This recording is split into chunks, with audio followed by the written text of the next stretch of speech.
সড়কে দাঁড়িয়ে আছে শত শত ট্রাক্টর, গায়ে লেখা প্রতিবাদী নানান স্লোগান। আবার কোথাও সড়কে স্তূপ করা হচ্ছে মাটি।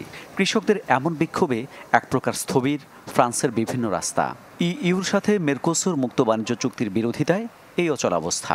বিক্ষোভকারীরা বলছেন, এই পদক্ষেপে অন্যায্য প্রতিযোগিতার মুখে পড়বে ইউর কৃষক ও খাদ্য প্রস্তুতকারকরা। আসন্ন G20 সম্মেলনে সই হতে পারে এই মুক্ত বাণিজ্য চুক্তি, যাতে সায় দিয়েছে ইউর বৃহৎ অর্থনীতি জার্মানি। ফ্রান্সও হাঁটছে সেই পথে। বিরত রাখতে বিক্ষোভে নেমেছেন কৃষকরা।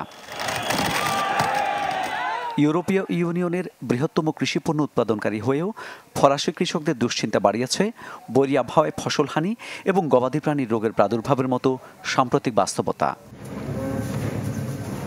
নতুন বাণিজ্য চুক্তির ফলে দক্ষিণ আমেরিকার দেশগুলো থেকে অতিরিক্ত ৯৯,০০০ টন গরুর মাংস, ১,৯০,০০০ টন চিনি, ১,৮০,০০০ টন মুরগির মাংস, ১০ লাখ টন ভুট্টা প্রবেশের অনুমতি দেবে ইউ। দক্ষিণ আমেরিকার দেশগুলো থেকে কৃষিপণ্যের আমদানির এমন সুযোগকে অন্যায্য দাবি করেছে ইউরোপীয় ইউনিয়নের বেশিরভাগ দেশের কৃষকরা। তাই চুক্তির বিরোধিতায় বিক্ষোভে নেমেছেন তারা। মামুন উর রশিদ, চ্যানেল 24।